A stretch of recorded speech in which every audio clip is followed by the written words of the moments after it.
Sa Negros Occidental, mga puso evacuees halin sa Barangay Ilihan, Bagos City, magpauli na sa Sabado. Buwas na ha, apang pila sa mga iniwala na sang puloy-an nga balikan. Yaring balita.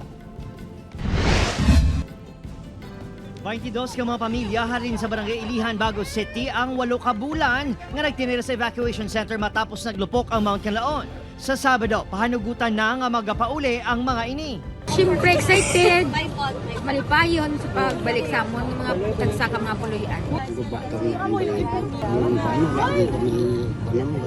Apang pila sa ila, wala na kuno sang balikan nga puluyan sunod sa LGU matapos nagkalagguba. Magatukod anay sa temporaryo nga mga puluyan tubtob makatipon sang pondo para sa mga apektadong residente sunod sa LGU.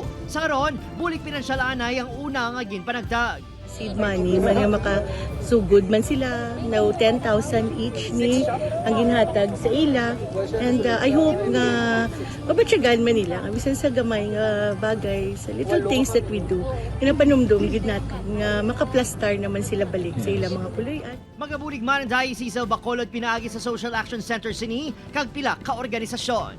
Ginabili na diri sa amon kay hindi makita makabatas nga ginapabayaan naton sila. Conveniences nga ilang masumalang mga bata ini kag mga tigulang pero importante nga gabinuligay. Opod, Kiril Casillo, Adrian Prietos, Western Visayas.